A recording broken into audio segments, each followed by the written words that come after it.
Good afternoon, good evening, good morning, whatever time it happens to be where you are. I hope it is blessed, and welcome back to another Car Rant podcast. Today we're talking on a very fun topic that I'm actually really excited to discuss, and that is Netflix's other hit car show, Fastest Car. Now, real quick before we get started on today's subject, I want to put it out there.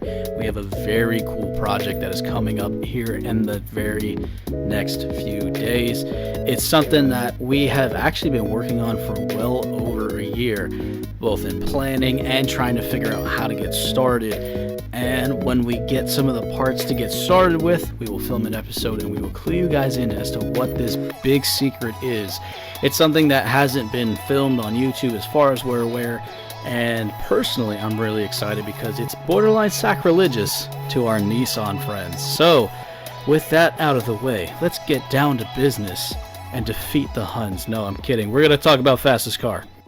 Fastest Car embodies everything that we as car people hold dear. Being able to push our car to an absolute limit while driving a straight line just to see how fast it can go. I mean, it's something that we as kids would do, just running around in the gymnasium, trying to run from one side to the other as fast as the guy next to us, if not faster. Just trying to outcompete with one another. Now it's just with cars. Now it's with something that can go way faster than a human, a horse, or even anything else that you could think of could possibly go. It's amazing. And it embodies everything that hyperdrive did not quite fully put their fingers on.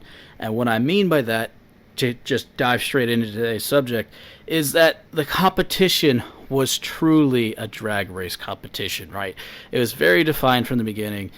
Whereas hyperdrive had all these different elements of other racing styles mixed together, it was pure and simply your NHRA style drag race.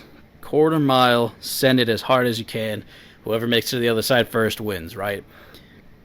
Very straightforward, very easy to swallow, very easy to understand. Nothing complicated here.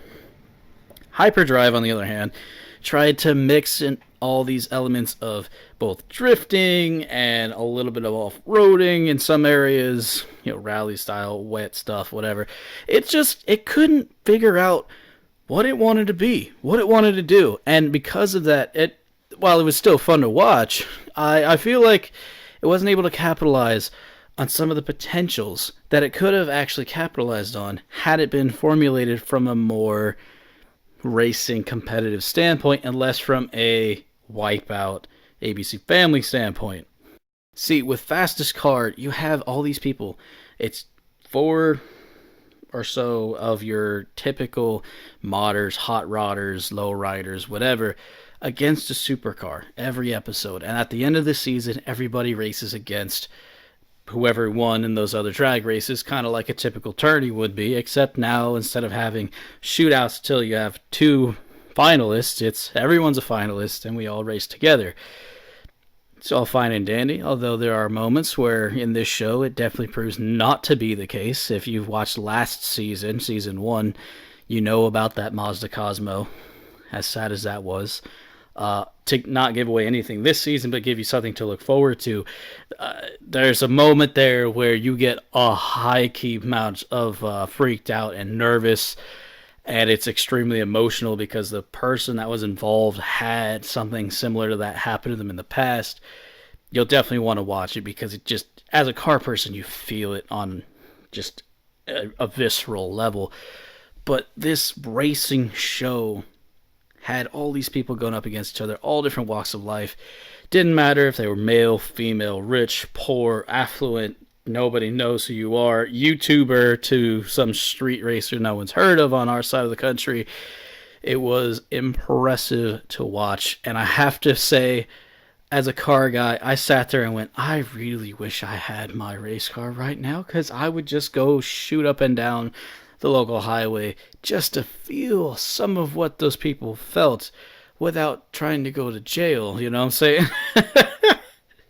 You gotta remember that where I live, like, you go 80 miles an hour, you're going to jail. You go 20 over, you're going to jail. We call it the 80-20 rule because no matter what happens, 20 over or 80, you face the potential of jail time. So Good luck with trying to drag race out here, you know what I'm saying? But to touch on some of the topics that were brought up in the show, first, I just as a quick side note and sidetrack, I do love how they brought in some automotive YouTubers into this mix because other than shows like Top Gear and your household racing networks like Formula One, Formula D, NASCAR, we're kind of the only other leading edge for car entertainment in the industry right now. There are other shows out there that are on the History Channel and whatnot, but with the History Channel being one of those channels where like you watch it for things that aren't history related, it kind of feels out of place. And also some of the stuff they deal with on that show is just a little unattainable. Where they build custom rides and stuff like that. Like, some of that stuff is really cool, but being able to see what we the people, not we the producers or people with stupid amounts of money can produce, we the kid on the block who's just trying to go fast, seeing what they could build, it was just really cool to see how they captured that and brought in people who are YouTubers to help forward that. I do have to say, however, though, I'm a little disappointed with the fact that both of the YouTubers came dead last in their races. One of them being a supercar owner, aka Parker from Vehicle Virgins, which, no offense, I kind of saw it coming, only because like drag racing is not something that Parker does. It's not something that Parker's really ever shown a crazy amount of interest in. He did that one episode trying to showcase how to learn how to use launch control in his beautiful Ferrari, but it didn't save him. In fact, he lost horribly. I bet he had a lot of fun doing it, but at the same time, it's like, come on, man, you got to represent us a little bit better than that. But then you get into Amelia Hartford, and I, having been a sub myself of her channel for quite some time now, I had to feel kind of bad because of the amount of work she put into it and trying to convert the car from a drift car to a drag car. They're two different setups. They're not even close to the same plane of existence when it comes to how you set up your car. Yeah, sure, sticky tires, good suspension, lots of power. But with the drift car, you're trying to keep that car under control, throwing it around a corner. Whereas a drag car, it's made to go in a straight line, and you need to utilize every ounce of aerodynamics and power, grip, and control to make sure it stays straight. They're not the same setups at all. Where you could run skinny up front and fat in the back for a drag race, you want kind of all the same amounts of tire everywhere so that you can maintain that grip even when you are full lock in a corner in a drift car. It's just not quite the same. So I had to feel for her when she honestly did not do well. And then later on we found out about all of her other engine issues and things like that. Like, yeah, I had to feel for her on that one. So I just want to throw that out there that, like, if they do want to do YouTubers again for Fastest Car Season 3, please find someone like Boosted Bill, good friends of ours, or Street Speed 717, who has a number of supercars. That would actually be really kind of cool to see him out there doing that stuff.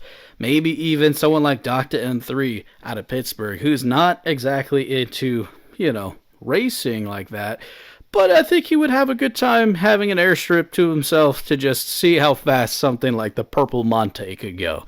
I think that would be a lot of fun to watch, at least from a fellow YouTuber's perspective, but also for all the people who watch automotive YouTube and have Netflix. It's just a cool way to see the community appreciated by the larger audience. But moving on to two things that I definitely wanted to point out about this show is that instead of having all the, I don't want to call it politics, but at the same time, it was kind of an ideological political shove with hyperdrive. We didn't really have that in Fastest Car, and I appreciate it because I wanted to comment on this on the last podcast about hyperdrive and the fact that, like, as good of a show as it was, it could have been better because of the fact that they had some political shovings in it. Fastest Car, rather, like, it just nailed it perfectly. We didn't have to deal with it too much. In fact, when it did come up, it was counteracted relatively quickly by the very same people who are not actors on the show. And to give you guys some understanding, if you have not watched Hyperdrive, there are a lot of female drivers in hyperdrive. There were from all over the world, and there was a very consistent message amongst most of them that, oh, we're doing this for women. Yeah, women's rights. Like, I get it. There's, as far as racing goes, like, typically, I'm speaking as American here, so forgive me for anyone on the other side of that spectrum who's not an American, who's in the sports. Like, I've always felt like the women in the sport were always shoved into, the showgirls, the sponsor gals. Like, I feel like there's this mindset that that's where they kind of belonged. But, like, for myself growing up, I didn't have this viewpoint whatsoever. And that's mostly because I learned very early on that the track does not care who or what you are. Whether you're a female, a male, or whatever the heck you want to identify yourself as in this day and age, it's a little crazy in my opinion, but you know what? I'm going to leave that to the side. That's not what we're talking about today. It's just, it doesn't matter what your background is. It doesn't matter whether you're black or white, Hispanic, or fill in the blank with whatever other nationality you want to put in there. It just, skill has no gender. The track doesn't care who you are. If you come to the table with the right skills, then you should be allowed to race, in my opinion. And with hyperdrive, like, there were some really good female drivers in there. I can think of Corinna, who's been at this game for many years, and then I can think of some of the newcomers whose names I can't remember off the top of my head, who did very well and represented quite nicely. But to just come out and straight up be like, oh yeah, we're doing this for the women. Like, I'm sorry, but cars are ambiguous. They don't care about who you are. So long as you know how to use it, that's really what matters. And with fastest car, they nailed that, because there's a moment where you have this gentleman who has a very strong opinion about females behind the wheel. And he makes it very clear, and I have a feeling that a lot of people thought him to be a villain because of it, with the way the mindset and the culture is today. And instead of just letting it slide, I feel like the producers intentionally shoved this much younger girl with a stupid, fast, Eagle Talon, Eclipse-looking thing. Like, seeing her drive that and hearing 4G63 and hearing the sounds of what is essentially the same setup as my car felt amazing, not gonna lie. But having these two very contrasting points come together and seeing the humility that he had towards facing her at the end of the race, even though he won, he didn't treat her the same way going in. He had a different mindset about it because she hung with him for quite a while. And like, it just was a great moment to show that, like, it doesn't matter who you are. So long as you know what you're doing and you're willing to try and set up your car to do what it needs to do, and you do it well and you do it gracefully with skill, like, it just doesn't matter what gender you are. I feel like hyperdrive just kept on getting caught up on that. And had they not gotten so caught up on that, I feel like some of us could have enjoyed it more, because now we're stuck with this political lensing. Like, with everything that's going on right now, having that just was not helpful. Wasn't helpful at all. I feel like we could have enjoyed it more, because then we could distance ourselves from the realities that are in the world with the injustices and the way things are in today's society. If we could watch something purely for entertainment's sake with no stupid biases or contrasting opinions on a political spectrum showing up, regardless of the issue, like, it's just nice to be able to detach from all that. And it creates for better entertainment, because everyone could come to the table and sit and enjoy that and not have to worry about, oh God, someone's going to think me nasty or something like that. It's just definitely a better way to go about it, to leave the politics aside. So, yes, congratulations, you made it to a beautiful podium. But don't just stand up there and be like, oh yeah, we're doing this for the women. No, you're doing it for yourself. You just happen to be a woman, Like, put the political stuff to the side and let us just all enjoy the beauty that is automotive love and cars. Because we don't need that, man. We have enough problems dealing with the law, and then hearing all the sad, nasty news on the news. Like, it's just, give us some time away from it. Let us not dwell in it. Negativity brings people down. Positivity just having a good time together. Good, wholesome drag racing. That's where it's at. And that's something that Fastest Car did beautifully, and I want to thank the guys that produced that show for that, because I feel like that's something that not enough people give them credit for. They provided us with an entertainment source that, while there were flashes in the pan of things and whatnot happening, they never focused on it. They focused on the people and the stories behind those people and the stories behind the cars and everything else, and they did it wonderfully. They did it beautifully. You know, hearing the story, to move on to a new subject with it, hearing the stories of some of those people also was just awesome. Yeah, it kept everything relatable. We get to see people like the gentleman who brought his wife's ashes along for the drag race, knowing that she herself was a very affluent drag racer in her own right, and that's kind of how they met and everything like that, is absolutely touching. Especially as someone who's trying to build out his dream car with his mom in mind. Like, I kept my mother's Bible in my car forever. I think it's actually still in the car. I just haven't seen it in so long I cannot recall where I put it. You know, I have my own story with, you know, a significant other passing, and being able to see the commemoration and the honor given towards someone who was very big into what it was that he was doing, and they did it together. It just spoke volumes to someone like myself. And I feel like there's a lot of people in the car scene and car culture that do that. Andrew Lee had a similar concept with his Driven to Cure stuff. He wanted to bring attention to the disease that was messing him up, and he did it commemoratively through a GTR.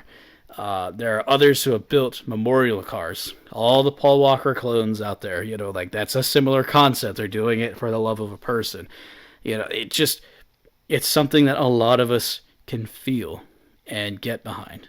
Building a car to remember people that have influenced you, like, that's something that here on Carwit we're very, very much about. You know, Kintsugi is honestly commemorative towards all the other 240s that Ishmael has owned. The 5 others, yes, 5 others that he's owned, and trying to build that dream setup that he always envisioned for his original car. Like, that's amazing. Myself doing it for my mom, you know, we feel that honoring something that helped create you is an amazing thing to do, because it shows your character and it shows who you really are, what you're about. And you could tell that guy who brought his wife along for the ride truly did care about his wife and knew what she would be so proud to do. And that just, it's a little tearjerker moment. But it was amazing nonetheless. And while I'm winding down this episode and kind of thinking back on some of the good memories that were on that show, I will say this as a critique on the show. Try to diversify your source pool. I've noticed that this season there were a lot of races in California.